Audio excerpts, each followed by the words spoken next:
माँ की दृष्टि और होती है और गुरु की दृष्टि और होती है, और माँ को गुरु जब बनना पड़ता है तो बड़ी परेशानी की बात है। फिर हृदय तो इतना भरा रहता है करुणा से और इतना साद्र हृदय रहता है, ये निर्वाज्य बिल्कुल जो प्यार बहा जा रहा है वो देने के लिए माँ इतनी तड़पती रहती है, और उधर गुरुता की वजह से आपके साथ थोड़ा सा डिसिप्लिन भी करना पड़ता है, आपको बताना भी पड़ता है कि बेटा ये गलत बात है। वो कहते भी तकलीफ होती है पर करना ही पड़ता है। ये गुरु तत्व आपके अंदर है, इसका आपने अनेक बार अपमान किया हुआ है, आपके अंदर बसा हुआ है। अब आपको आश्चर्य होगा कि साधारण मनुष्य में भी ये गुरु तत्व किस तरह से कार्यान्वित होता है।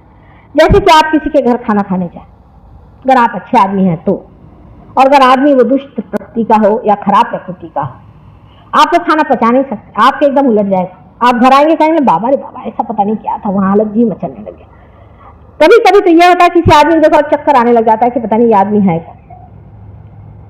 इसी प्रकार एक दिन हम कहीं खाना खाने गए थे, तो बहुत ही वो शरीफ आदमी लग रहे थे, उनकी बीवी थी, 3 बच्चे थे, बड़े शरीफ कर बन के घुमा करते थे। और जाके साथ मेरी हालत खराब हो गई, सास के साथ चलो अब घर मेरे बस का नहीं। कभी ऐसा कैसे, अब तुम तो चीफ गेस्ट हो यहाँ पर। मैंने कहा चाहे जो भी हो मेरा हाल खराब है, घर चलिए, आप मेरे बस का नहीं, यहाँ तो कुछ बड़ी आतंक की बात चल रही। तो मैं घर पे चली आई।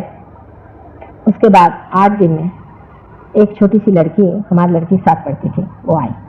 तो मैंने उनसे पूछा, उसका भी नाम वही था जो महाशय का था। तो मैंने कहा क्या तुम उन्हें जानती हो? कल वो तो मेरे पिता। मैंने कहा तुम्हारे पिता तो तुम्हारी ऐसी दशा को कहना, उन्होंने मेरी माँ को छोड़ दिया, मेरी माँ की सारी प्रॉपर्टी ले ली और अब इस औरत को रखा हुआ है घर में, और ये 3 बच्चे जो हैं वो ऐसे ही उनके आए। और उसके आंख से एकदम आंसू छलछला पड़े। कहने मेरी माँ बहुत सरल स्वभाव की थी, इतनी रोई, इतना चीखा, पर उन्होंने उसे छोड़ दिया और इस औरत को अपने पास रख लिया। अब देखिए कि उस घर में जो दुख था, उस घर में जो तकलीफ उस औरत की थी, उससे सारा वातावरण बिल्कुल दूषित था। और मैं वहां उनकी सारा जो आमोद प्रमोद हो रहा था, जो बिल्कुल हिस्सा नहीं ले पा रही थी। मेरा जी खुद इतना दुखी हो रहा था, आंखों से आंसू बार बार टपक पड़ रहे थे। मेरी समझ नहीं आ रहा था कि इस वातावरण में ऐसा कौन सा दुख है, ऐसी कौन सा दुखी जीव है जो कि मेरी आत्मा को अंदर से खींच रहा है। और ये बात आप समझ लीजिए कि आपके भी गुरु तत्व में है। आप किसी के घर जाते हैं तो आप देखते हैं कि आपको उनका अन्न पसंद नहीं आता। ये सब गुरु तत्व आपके अंदर है, लेकिन आप उसे जागरूक नहीं रखते। अब गुरु तत्व को मारने के तरीके क्या है वो मैं आपसे बताऊं। मनुष्य किस तरह से अपने गुरु तत्व को मारते रहता है। किसी को बुरा नहीं लगना चाहिए, क्योंकि मैंने कहा है मैं माँ हूँ, जो सही बात है मैं आपको बताऊंगी और मुझे बतानी पड़ेगी, उसमें बुरा मानने की कोई भी बात नहीं। सब लोग समझ से इस बात को समझ लें कि हम अपने गुरु तत्व को हर समय खराब करते रहते हैं, और किस तरह से हम अपने गुरु तत्व को खराब करते हैं वो देख लीजिए। एक तो गुरु तत्व में हमारे अंदर जो चेतना है, जिसे हम अवेयरनेस कहते हैं, इसको संभालने वाला हमारा लिवर है, इसे यकृत कहते हैं।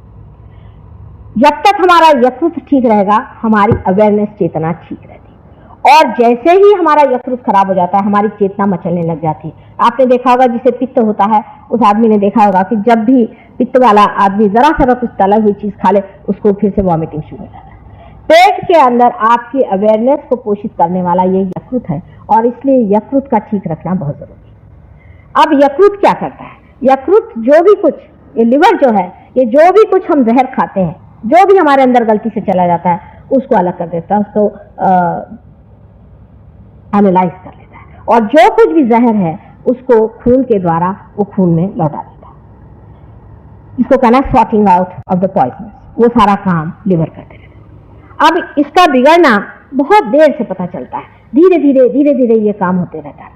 पर कोई कोई ऐसी चीजें हैं जिनके कारण ये यकृत या ये जो लिवर है हमारे पेट के अंदर राइट साइड में, ये बहुत ही जल्दी खराब हो जाता है। सबसे बड़ी चीज जो यकृत के विरोध में है वो है शराब। जितने भी गुरु आज तक संसार में हो गए, चाहे वो अब्राहम हो, चाहे वो मोसेस हो, चाहे वो लाओत्से हो, और चाहे वो सोक्रेटिस हो, ये सारे गुरु तत्व हैं। सारे ही गुरु तत्वों ने अवतार संसार में लिए थे, वो सब लोग ये गुरु हैं। इसमें से कोई भी गुरु हो, सब ने कहा है कि शराब पीना मानव धर्म के विरोध में, क्योंकि अपने 10 धर्म पेट में है, उस 10 धर्मों पे आक्रमण होता है, जबकि हमारी चेतना पे आक्रमण होता है। अगर मनुष्य की चेतना ही कम हो जाए, जब वो चेतना के ही विरोध में बैठती है चीज, तो वो हमारे लिए गलत है। लेकिन अभी कुछ दिन पहले हमारे एक शिष्य थे, इन्होंने सहयोग में ही इस पर बड़ा काम किया, और उनको अब इस पर डॉक्टरेट मिली हुई है लंदन में। मॉरिशस के रहने वाले, उनका नाम रेजिस है, उन्होंने अब ये सिद्ध कर दिया कि किस तरह से शराब हमारे विरोध में पड़ती है, क्या वजह है।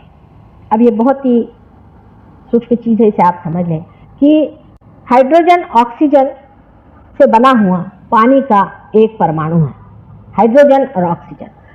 उसमें से ऑक्सीजन एक है उस परमाणु में और 2 हाइड्रोजन के अणु हैं।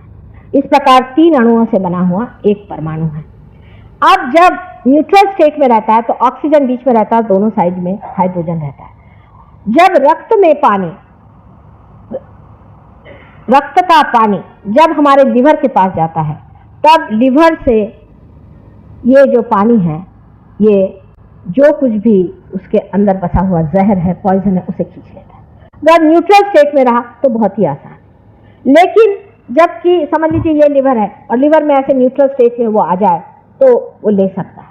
लेकिन अगर समझ लीजिए इस तरह से हो जाए तो कुछ भी रिसीव नहीं कर पाता।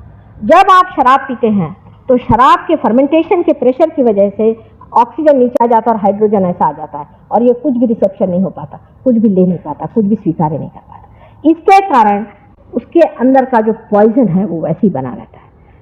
लेकिन आपने देखा होगा कि कोई आदमी शराब पीता है लेकिन उसे टेम्परेचर नहीं आता। अगर आदमी शराब पीने से उसे टेम्परेचर नहीं आता, उसके अंदर की जो हीट है वो सिर्फ लिवर में या किसी न किसी ऑर्गन में जमा होती रहती है।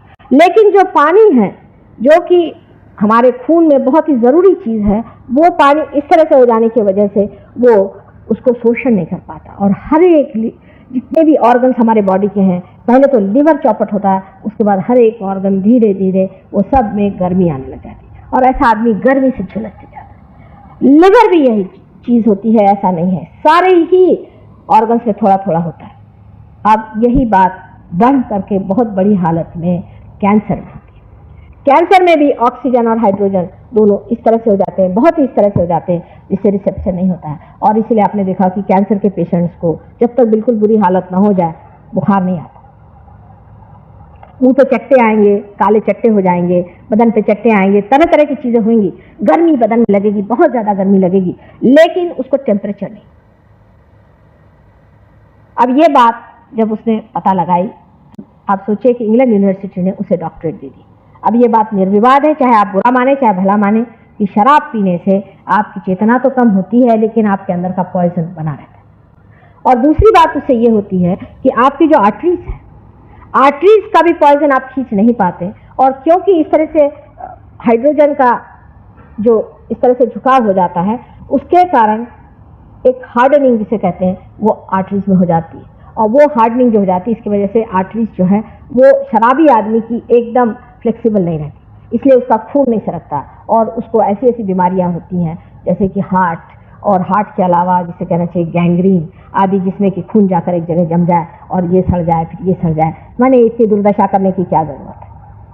वास्तविकता शराब चीज जो है, फर्मेंटेड शराब जिसे कहते हैं, एक तो होता है कि वाइन, वो तो बहुत अच्छी चीज़ है कि जिसमें कि फर्मेंटेशन नहीं हुआ, जो कि सिर्फ रस हो द्राक्ष का, वो तो वाइन है। पर जो जिसको हम लोग वाइन समझते हैं, वो जो अल्कोहलिक वाइन होता है, वो जो शराब होती है